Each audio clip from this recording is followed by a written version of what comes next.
bem, pessoal? Bem-vindos a mais um episódio do Mediléu Podcast. Hoje, literalmente, é um podcast que eu vou me sentir em casa. Diferente de outros podcasts, outros episódios aí, hoje eu tenho o prazer de receber uma médica pediatra que atua na pediatria, que possui um imenso conhecimento sobre o assunto que vamos falar agora, que não só chegando nessa época de frio, chegando nessa época de é, diferença de temperatura, começam as manifestações nas crianças de infecções respiratórias, e a gente decidiu fazer esse episódio com o tema infecções das vias aéreas superiores na pediatria, em crianças. Então, dessa forma eu trouxe a minha esposa, a linda, maravilhosa, né? Eu tenho que puxar um pouco a sardinha, né? Tô devendo um pouquinho, né, Igão? Tô devendo aqui, doutora Caroline Barbosa. Seja muito bem-vinda ao Mediléu Podcast. Muito obrigada pelo convite. Não é segredo para ninguém que eu realmente não fico muito confortável perante as câmeras, mas eu acompanhei esse projeto inicial e agora fazendo o maior sucesso, né? Todo mundo gostando e curtindo e acompanhando, e realmente só pessoas interessantes, com os assuntos muito interessantes. E eu me sinto muito feliz e lisonjeada até de ter sido convidada para estar aqui hoje. Tá bom. Isso então faz parte da estratégia, né, Igão? Faz parte da estratégia, né? Não tem que ficar. São quase 10 anos de casamento aí, já tá na comemoração dos 10 anos. Então é estratégia. Então, quando a gente estava conversando sobre. A gente começou a conversar e viu que realmente existe algumas manifestações é, de respiratórias, principalmente quando vai chegando esses períodos mais frios, né? E a gente vê que a discussão na minha casa começou quando ela começou, nossa, aumentou demais o fluxo de atendimento no pronto atendimento que eu atuo. é, Na parte da pediatria, o nível, o número está expressivamente grande. No colégio dos nossos filhos, o número de coleguinhas aumentou demais, a manifestação respiratória, de infecções respiratórias altas, né? Então a gente decidiu trazer esse tema, né? Então nada melhor que a doutora Caroline, que está na linha de frente sobre esse assunto.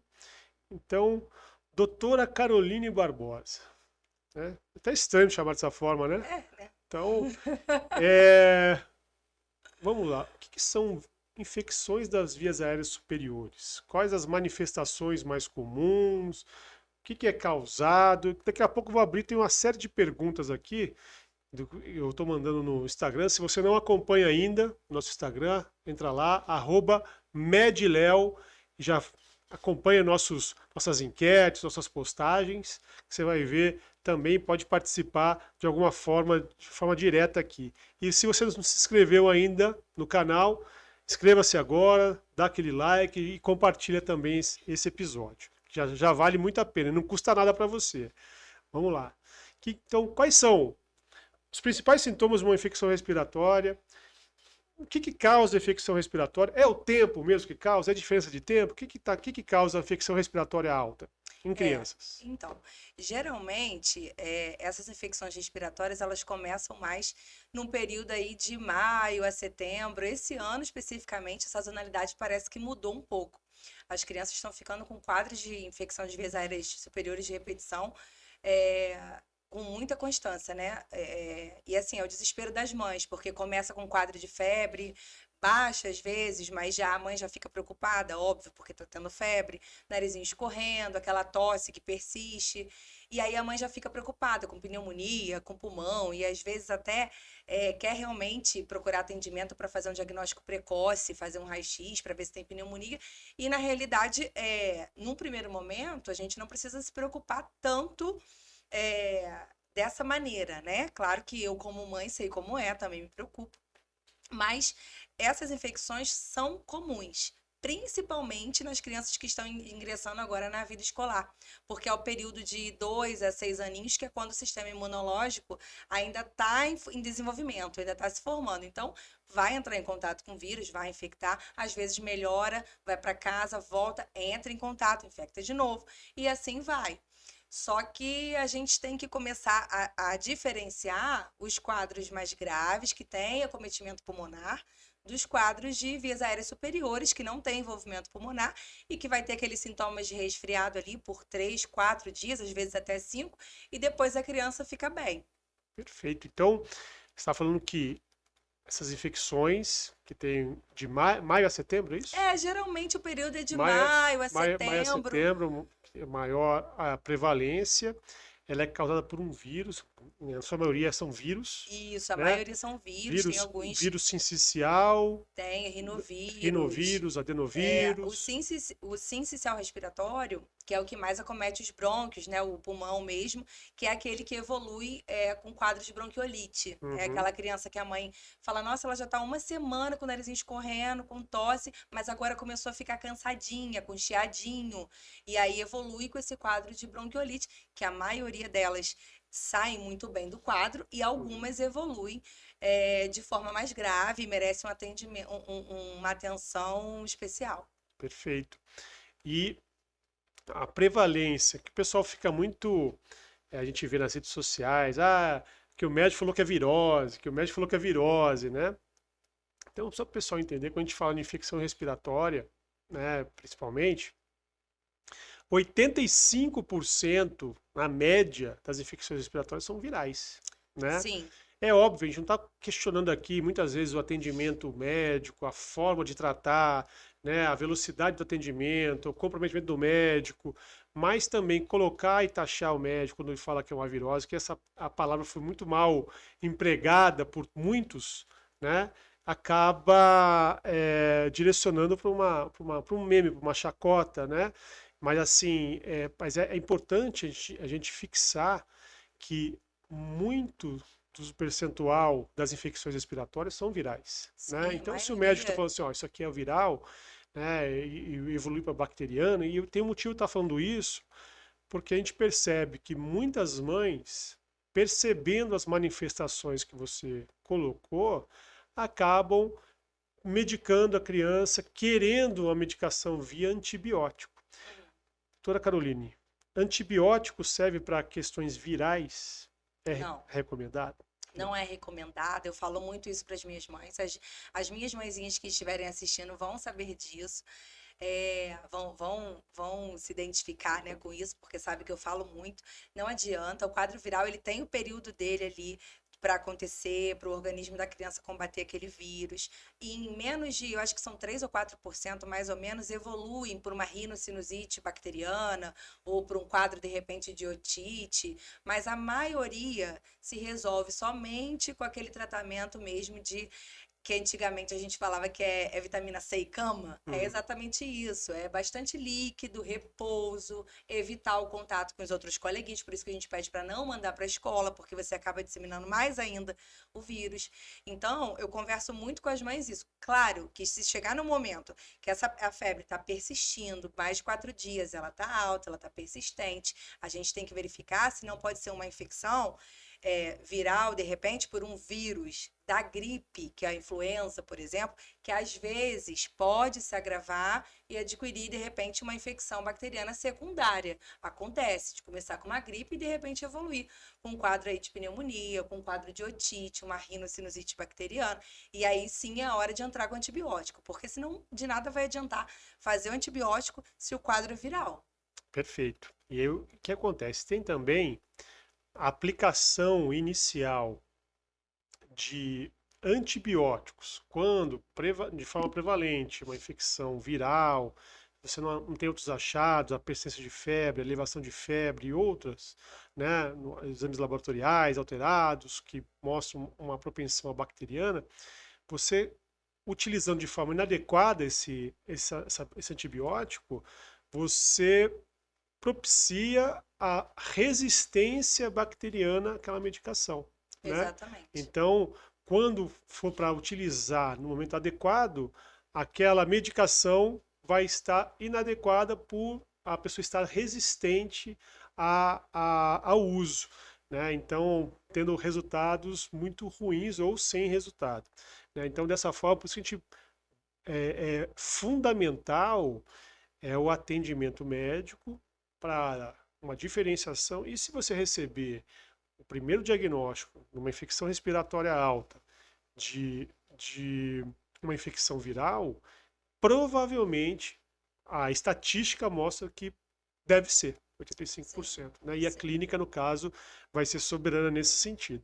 E acontece muito, desculpa te cortar, mas acontece muito isso que você falou, da mãe levar, de repente, numa unidade de pronto atendimento, e aí o médico, que às vezes não é o pediatra dela, ou às vezes ela não tem tanta confiança, ou às vezes ela realmente não aceita aquilo, e aí o pediatra vai falar, não, é viral, é um quadro viral. E aí ela sai e comenta ainda com outras mães, ai, já sabia, ia falar que era virose, eu vou começar logo antibiótico. Isso é uma fala comum, assim, eu vejo entre as mães, não as minhas mães, tá, gente? Que as minhas mães não fazem isso.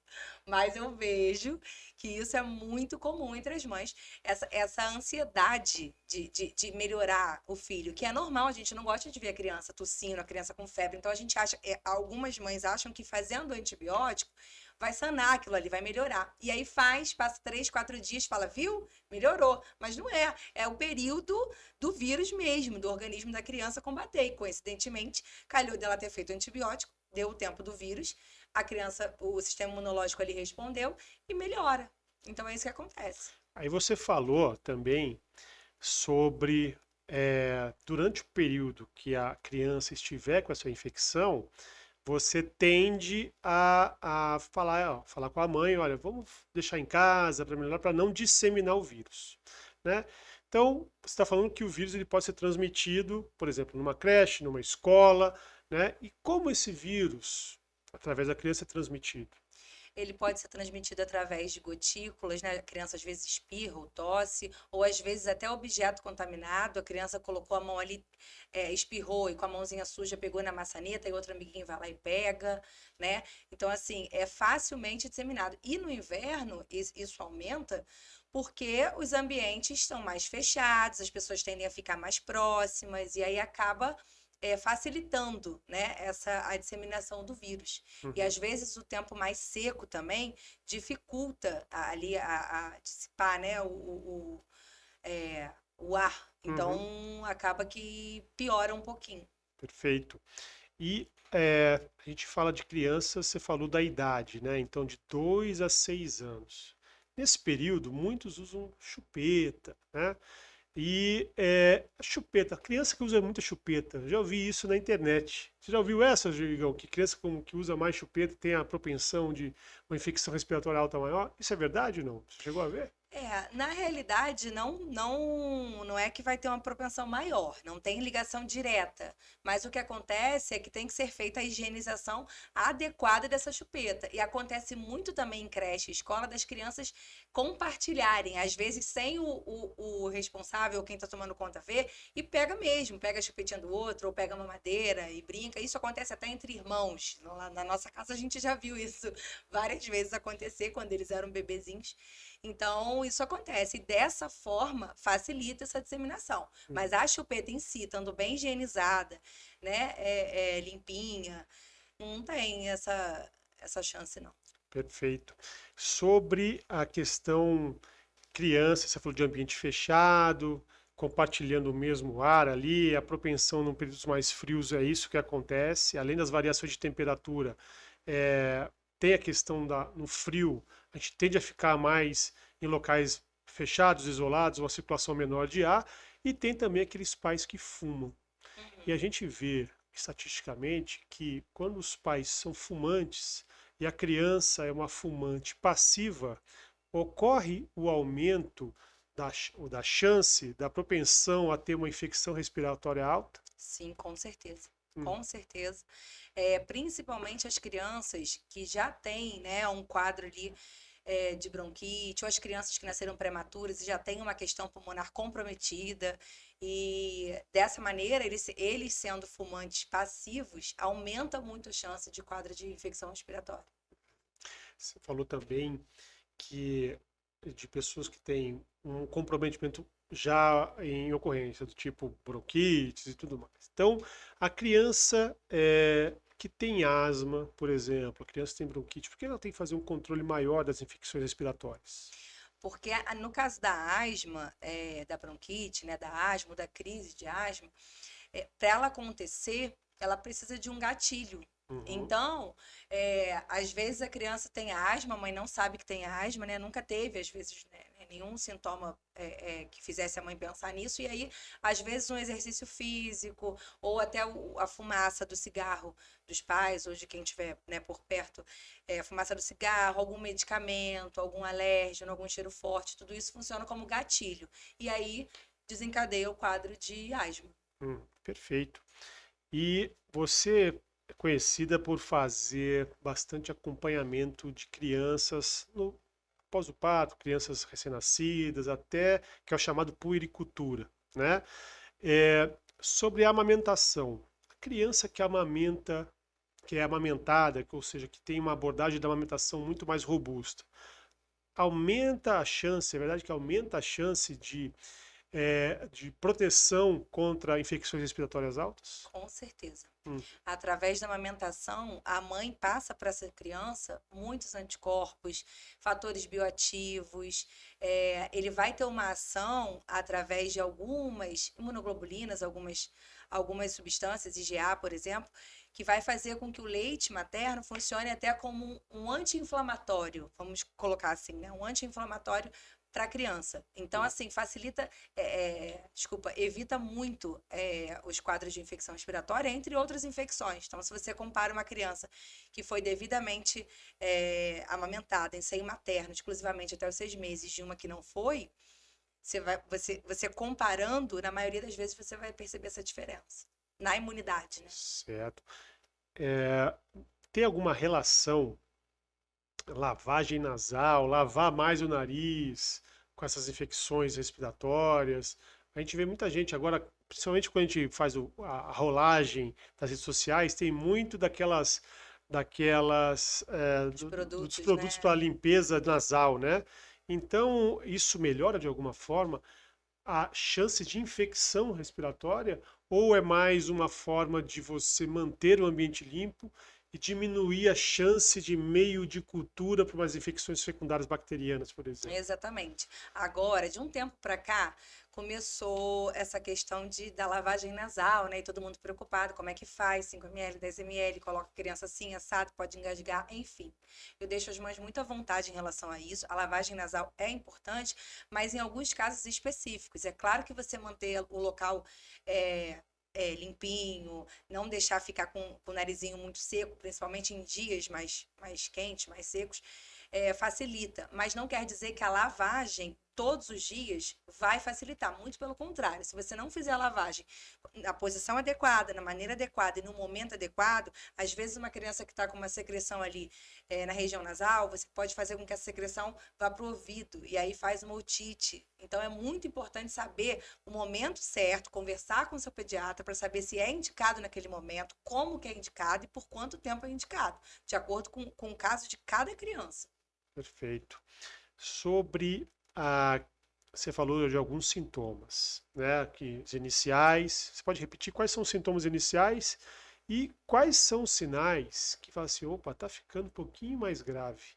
Você falou isso no início, mas é bom reforçar que uma vez que você tem uma prevalência alta de infecções, desculpa, de manifestações, e chega um momento que você, opa, esse aqui é um momento de importância, de uma abordagem importante médica também aqui, né? Quais seriam, por exemplo, os sintomas iniciais, a gente reforçar aqui, e quais os sintomas de abordagem médica importante? O resfriado, que é esse mais comum que a gente vê nas crianças que começaram a fase escolar, ele vai se apresentar de maneira mais branda, aquela coriza mais clarinha, uma febre baixa, a criança continua brincando, continua fazendo as atividades normalmente, às vezes fica um pouquinho prostradinha na hora da febre, mas nada demais. Então, esse é o resfriado. A gripe é causada por outro tipo de vírus, que é o influenza que eu falei, e às vezes não, sempre as crianças vão apresentar uma febre que vai ficar aí 3, 4 dias, não vai ceder, ao invés delas passar mais, porque no quadro viral você tem os 3 primeiros dias de febre, às vezes alta, mas depois a tendência é elas passar mais um pouquinho e ficar um pouquinho mais baixa. Então a Uhum. gente pensa em quadro viral dessa maneira. Quando começa a evoluir para um quadro bacteriano, a febre ela começa a persistir por mais tempo, a criança fica muito prostrada, é aquela criança que já não está querendo se alimentar, que já não quer brincar do que ela gostava de brincar. Você vê que aquela criança com dor no corpo, relata dor assim em locais difusos, né? Ela não consegue dizer onde está doendo, e você sabe que é aquela mialgia, aquela dorzinha no corpo. E aí a gente começa a pensar num quadro que já não é mais um resfriado, na verdade é uma gripe Uhum. que os sintomas são mais intensos. Uhum. Uhum. Criança com infecção respiratória alta tende a vomitar, que o pessoal fica, vomita o catarro, vomita. Isso é uma É, rotina, uma verdade. o que acontece é que algumas crianças, principalmente as menores, eles não têm o hábito e não sabem que na hora que vem a tosse, né? Porque a tosse, é importante falar isso também, que a tosse é algo que, assim, todo mundo vai ter tosse em algum momento. Às vezes o tempo realmente está mais seco, a garganta fica irritada, vai tossir. E o desespero das mães é exatamente esse. Ai, tá tossindo. Vai tossir. A gente vai tossir. Agora tem que saber diferenciar qual que é a tosse que a gente tem que intervir e qual que não. Então as crianças mais novinhas que não sabem colocar para fora, a hora que vem a tosse, não sabe ir lá e colocar essa secreção para fora, eles tendem a engolir. Então, na hora que. Aí vai engolindo o catarro, vai engolindo. Chega uma hora que realmente, às vezes, pode fazer ânsia, e aí eles vomitam aquele catarro. Então, isso pode acontecer. Certo. É, as mães ficarem em observação sobre os sintomas, né? E tem aquelas que partem para remédios caseiros, pedem para chás, né?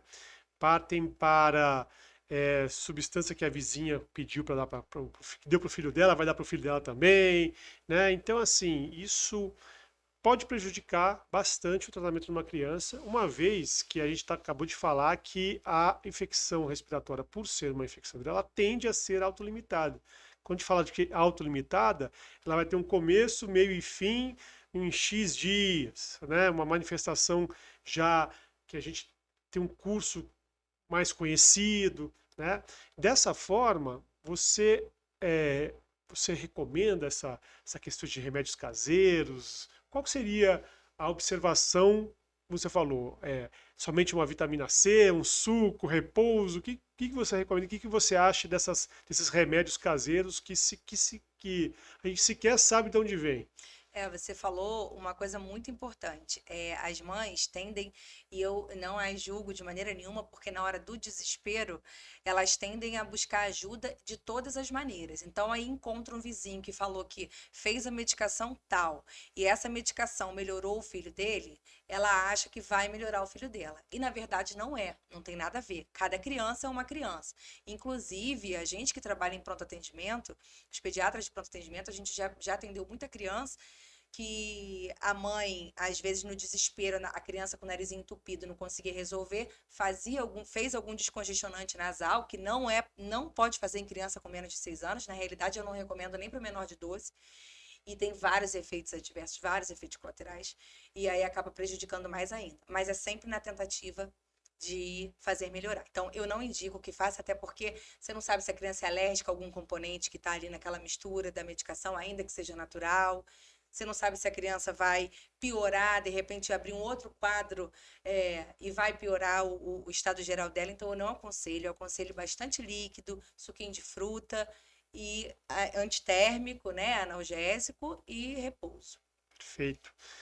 Tem um caso que é muito comum a gente ver em emergência pediátrica, é aquele pai ou aquela mãe que faz um uso por de descongestionante nasal, que a gente não pode falar o nome, Uhum. é viciado naquilo, né? E a criança quando está toda, vou usar a palavra o jargão usual, entupida, né? Tá toda congestionada, no desespero, não conseguir dormir, a criança vê aquela criança que não está conseguindo respirar e tudo mais, e sabe que aquilo propicia um alívio para ele adulto, vai lá e pega aquele descongestionante nasal e põe numa criança. Então, você poderia falar alguns dos sintomas, o que ocorre quando a gente dá um descongestionante nasal famoso, né, para uma criança e quais são as manifestações numa emergência que você acaba recebendo ali? E isso acontece muito. E às vezes as mães, de novo, não as julgo por isso. Na hora do desespero, elas falam assim: não, mas doutora, eu só pinguei 2 gotinhas, uma gotinha de cada lado. Não importa, não é para fazer. Tem uma substância nessas medicações, né, que é a anafazolina, Isso aí. que ela nas crianças causam diversos sintomas, desde sintomas gastrointestinais até sintomas cardíacos, né? Então, assim, a criança faz uma bradicardia, o coraçãozinho fica batendo mais lento, a criança fica sonolenta, fica hipoativa, às vezes tem queda de pressão. Então, assim, diferente do adulto, na criança o efeito é ao contrário. Mas, na realidade, assim, são efeitos que a gente não espera, né? A gente não, a mãe às vezes faz na tentativa de melhorar, mas acaba prejudicando. Com certeza. Então, assim, não é para fazer mesmo. Senão, não existiria o nome, né? Existe né? Não vou falar o nome comercial, mas Sim, existe o soro fisiológico infantil sim. e o soro fisiológico que o adulto pode usar, já não é por acaso, né? Se Uhum, existe essa separação é por isso. Então, eu não aconselho nem crianças até 12 anos, só acima de 12 anos. perfeito. Então, a gente está falando, geralmente é um famoso que o pessoal acorda de noite, porque não está conseguindo dormir, na verdade, nem acorda, não consegue dormir, pega o carro, vai na farmácia para É, comprar. Tamanho é o vício. Né? A gente sabe, todo o pessoal sabe da medicação que a gente está falando. é. A gente não pode falar a marca aqui, Muita mas gente usa. muita gente usa e é muito comum receber criança que usou do pai ou da mãe, dado pelo próprio pai ou mãe no desespero. Um desespero. Né? Então, fica aí a dica para a não utilização. A gente também falou que as infecções respiratórias acometem crianças que têm doenças crônicas, né? Criança que tem diabetes, né? Onde ocorre naturalmente uma diminuição da carga de defesa por uma série de questões metabólicas dela. Ela tem uma maior chance de infecção respiratória alta, ou infecção respiratória como um todo, correto? Sim, diabetes, o cardiopata, a criança, de repente, com, né, um quadro que tem HIV, por exemplo, Uhum, que às vezes herdou da mãe. Essas crianças já têm o sistema imunológico um pouco comprometido. Tanto que algumas crianças, principalmente assim, os prematuros, com um quadro de cardiopatia congênita, ou os não prematuros, mas com um quadro de cardiopatia congênita, existe até algumas medicações que são feitas no início. Tem uma imunoglobulina específica que a gente sempre faz para os cardiopatas prematuros, que é justamente para prevenir a infecção por um desses vírus, que é o sincicial respiratório, entre outros. Então, eles têm uma predisposição maior, né? Porque o sistema imunológico deles já é comprometido. uhum. Então, com certeza, facilita. E vacina? Existe vacina para esses vírus aí, adenovírus e tudo mais, na rede pública, na rede Sim, particular? sim, Então, existe e eu super indico. perfeito. Sobre a questão, você falou HIV, né, da mãe, você falou de 3 meses. Eu gostaria de fixar nessa data, tendo HIV ou não.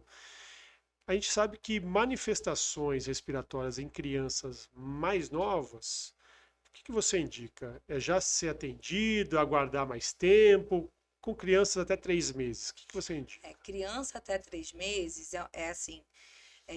A gente tem várias questões a serem observadas. Então, tem a questão tem que saber se a criança está mamando adequadamente, se já não está aceitando o seio da mãe, se essa criança apresentar febre. Eu falo para as mães e as mães sabem disso. A criança, o RN, né, que a gente chama, criança assim, até 3 meses de idade, que apresentar febre tem que procurar o atendimento médico, porque pode estar relacionado com alguma infecção mais grave que tem que ser investigada, que a gente faz o rastreio infeccioso, que é para saber se essa criança tem alguma infecção naquele momento. Então, diferente da criança de 6 anos, de 3 anos, que começa com uma coriza, uma febre, a gente vai medicar em casa e vai aguardar para ver os outros, se vai ter algum foco, se vai ter algum outro sintoma. O bebezinho até 3 meses, não. Começou com um quadro de tosse importante, ou um episódio de febre, ou percebeu que está com a respiração diferente, tem que levar para o atendimento médico. Perfeito. Você falou muito sobre avaliar a avaliação. A gente vê que muita gente, pela velocidade de atendimento, principalmente neste período onde as infecções respiratórias lotam os procedimentos, a gente vê muita velocidade e muitas vezes muitos colegas deixam de fazer o correto exame físico. Sobre a abordagem do exame físico na criança, aquela questão de SPI e tudo mais, muitos pais não sabem como que seria o rito. Às vezes até pai que não tira do colo, quer que examine no colo e tudo mais, né? Explica um pouquinho como que é essa questão do exame físico na criança, principalmente quando ela está quentinha, está no colo da mãe.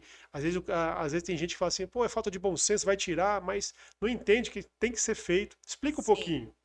Diferente do adulto, o adulto chega no pronto atendimento ou chega no consultório médico, ele vai falar, tô com dor de garganta, por exemplo. Você vai lá, vai examinar a garganta dele, ele vai saber falar se ele está sentindo alguma outra coisa ou não. A criança não. Então acontece e muito da gente atender a criança com uma queixa de repente a mãe fala, tá com uma febrícula, começou com uma febrinha, a gente tem que colocar a criança lá, tem que olhar a garganta, tem que olhar o ouvido, às vezes é uma otite, né, uma infecção no ouvido, às vezes é a garganta, às vezes o peitinho tá chiando, a mãe não conseguiu identificar, né? Então assim, a criança demanda um tempo maior para atendimento, por isso, a gente tem que fazer tem que despir a criança, escutar, ver o ouvidinho, ver garganta, é diferente do adulto, e às vezes realmente é o que você falou, os pais não gostam, mas a gente faz isso porque a abordagem correta é essa, a criança que não sabe falar, principalmente, a gente tem que adivinhar, né, entre aspas, o que a criança está apresentando naquele momento, então é importante essa abordagem. Uhum. E você, como no atendimento pediátrico, né? Você acha que você melhorou como médica sendo mãe? Muito. Por quê? Muito. A gente pratica a tal da empatia, né? A gente se coloca no lugar da mãe e assim, meu celular, você vê que agora nessa época, eu acho que você vê, né, como é que é dentro de casa. Muitas mensagens e as mães às vezes pedem 1000 desculpas antes de falar o que é, porque é tarde da noite, manda mensagem e quer, mas eu entendo, porque eu já passei isso, a gente já passou por isso, e muitas vezes, mesmo como médico, como médica, o desespero de você querer ver seu filho bem ultrapassa qualquer coisa, assim, você não tá se importando se você vai perturbar a pediatra ou não, você quer resolver. E as minhas mães sabem que eu realmente dou esse apoio, eu dou às vezes não na hora, eu tenho até um código com elas que eu falo, quando for algo urgente, escreve, as mãezinhas que estiverem assistindo vão saber. Escreve lá em cima da mensagem em caixa alta, urgente, porque quando é urgente, eu paro o que for para olhar, porque realmente é desesperador. Você vê um filho com dor, você vê um filho com uma tosse que não para e você não saber o que fazer. Se pra gente, né, para nós como médicos, já é difícil, imagina para quem não sabe nem por onde começar. Então, sem dúvida nenhuma, você vê que falou dos filhos, eu já eu quero ficar falando. Sobre a questão da abordagem do pediatra. A gente falou do exame físico, a gente falou sobre os sinais e sintomas, mas eu tenho uma dúvida que me percorre há muitos anos na medicina. Por que o pediatra fala mãezinha, bebezinho, fala vem aqui para tomar uma dipironazinha, né? fazer uma abordagenzinha, preencher um Auscultar o prontuáriozinho, pulmãozinho. auscultar o pulmãozinho. Por que que tem é uma linguagem própria de vocês? O que que acontece? Não, eu acho que é carinho A mesmo. Eu carinha. acho que pediatra. Eu acho, de verdade, eu acho que os colegas pediatras que estiverem assistindo vão concordar. É uma especialidade que a gente escolhe por amor. Porque, olha, eu vou te falar, não é fácil, mas a gente se desdobra, a gente faz o que for, às vezes, para conseguir olhar uma garganta, para conseguir examinar e dar um remédio. Então, assim, é diferente. Não é puxar sardinha pro nosso lado, não, mas pediatra é É diferente. diferente, né? Trabalha no mundo de Gulliver. Quem não tem essa referência, põe lá no Google, lá, mundo de Gulliver, né? Então, trabalha no mundo de Gulliver, porque é pulmãozinho, coraçãozinho, saláriozinho cair na conta, né? Saláriozinho. Não no sentido de falar Ainda tem saláriozinho. isso. E nós pediatras ainda tem isso. Tá Devíamos ser certo. muito melhor remunerados. E outra coisa que me chamou a atenção também é a mãe, o pai, quando leva a criança pro consultório do pediatra e fala assim, meu filho não está bem. E quando você vai ver, a criança está pendurada no lustre, né? Tá andando pela parede, subindo, e o pai e a mãe, não está bem, mas como não está bem? Mas aí entra o que você falou. Eu acho que a diferença do pediatra, não, óbvio, gente, não desmerecendo o pediatra ou o pediatra que não é mãe, não é pai, mas quando a gente tem filho, a gente consegue entender o que essa mãe fala, porque muitas vezes a criança está prostrada dentro de casa, tá mal, tá cansada, tá com febre. E aí, às vezes, você dá a medicação em casa e vai levar no pediatra. Quando chega lá, tá fazendo efeito, a criança tá bem, ela tá brincando. Isso não quer dizer que não esteja doente. E às vezes, essas mães são olhadas dessa forma, né? Por algumas pessoas, por alguns colegas, não sei, não os meus colegas, que os meus colegas eu sei que não. Mas alguns olham para essa mãe, principalmente quem não é pediatra e de repente está fazendo algum atendimento e precisa de atender criança, fala, nossa, olha só, essa mãe falou que a criança não estava nem comendo. Ah lá, tá comendo um pacote de biscoito de maisena. Falou que não estava bebendo água, tá tomando suco. Então, assim, acontece mesmo. E uma coisa que eu acho muito importante, muito interessante, e eu falo para as minhas mães também, é que quando uma mãe fala assim, o meu filho não está bem, ele não está bem. Porque a mãe conhece o filho. Então, se ela falar não está bem, não está bem. É porque ela sabe que a postura daquela criança geralmente não é assim. Ela notou alguma coisa diferente. Então, a gente tem que valorizar quando a mãe fala que a criança não está bem, porque alguma coisa tem. Perfeito, concordo. Só vou te contar uma história, Igão. Teve uma vez que meu Ai, meu filho, Deus. meu Só velho. filho foi no Réveillon, 31 para primeiro, não lembro o ano. O João acho que tinha 2 meses. 2 meses, é isso aí. E eu gosto de uma festa, então você entendeu o que eu quis dizer, e aproveitei o Réveillon. Aproveitei mesmo o Réveillon, né? Aproveitei mesmo o Réveillon. E depois, umas 3h30, 4 horas, fui Da repousar. manhã, né? 3h30, Amanhã, 4 da manhã. 3 e pouco da manhã, fui repousar. Coisa que eu já tinha começado a comemorar o Réveillon, acho que no dia 29. E na madrugada de 31 primeiro, eu fui repousar às 3 da manhã, que o meu corpo já não. Meu corpo foi. A alma já tinha ido. E o corpo foi na sequência. 5h30, 6 da manhã, minha mulher me acorda e fala assim: o João não está bem. Aí foi assim, eu respondi: eu também não.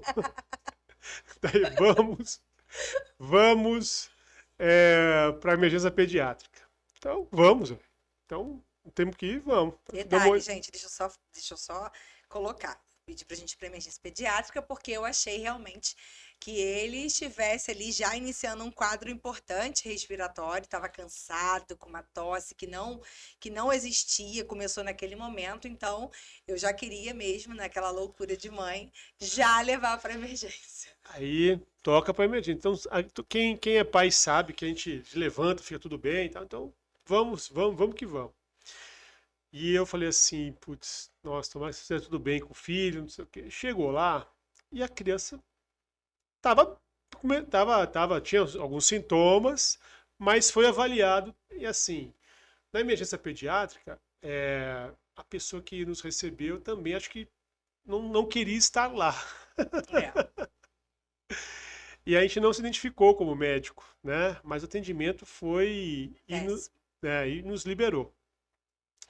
Aí eu falei assim, deixa eu ver junto com ela, deixa eu dar uma olhadinha. Pô, ele tem essa manifestação, mas vamos tentar fazer de casa esse manejo. Então, assim, ela levantou essa bola sobre quando a gente sabe e quando não sabe, quando o filho está bem ou está mal, mas questão do respeito da informação, mas também tem que ter, como você falou, tem que amar muito, né? O pessoal, quem é meu amigo, quem é próximo, quem é do meu métier médico, sabe que eu tenho uma dificuldade muito grande para lidar com crianças, né?